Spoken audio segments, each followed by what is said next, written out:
تا جایی که عقل من قد میده وقتی یه مجرمی رو دستگیر میکنن و جرمش اثبات میشه، قاعدتاً طرف رو میبرن یه جایی که یه مدتی محروم باشه تا اینکه از کاری که کرده پشیمون بشه. مثلا یکی که دزدی میکنه، قاضی براش حکم چند سال زندان میده بلکه اونجا ادب بشه و متوجه اشتباهش بشه. یا مثلا یکی دیگر رو به جرم ضرب و شتم محکوم میکنن، یه چند سالی میفرستن تبعید تو مناطق دوردست تا شاید تنبیه بشه.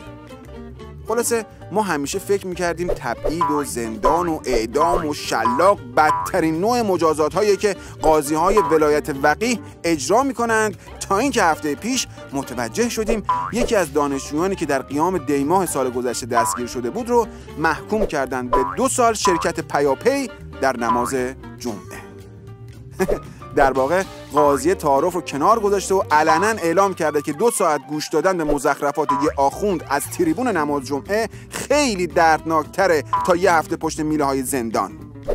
یعنی حکم این قاضی ته ابتکار و خلاقیت بود و در عین حال هرچی امام جمعه بود رو قهوه‌ای کرد که در رأس همشون آیت الله الجسم الناقص المقام العظمی. احتمالاً تو این دوران بنبست سرکوب این احکام رو بیشترم میکنن. چه میدونم، مثلا اگه کسی تو تظاهرات شرکت کرد و دستگیر شد رو احتمالاً محکوم میکنن به اینکه روزی نیم ساعت عکس جنتی رو بذاره جلوی چشاشو تماشا کنه. یا مثلا اگه کسی تو تظاهرات شعار مرگ بر دیکتاتور داد، باید دستگیرش کنن و قاضی محکومش کنه به اینکه هفته‌ای 3 بار دور قبر خمینی بچرخه و برگرده. خیلی مجازات سختیه میدونم.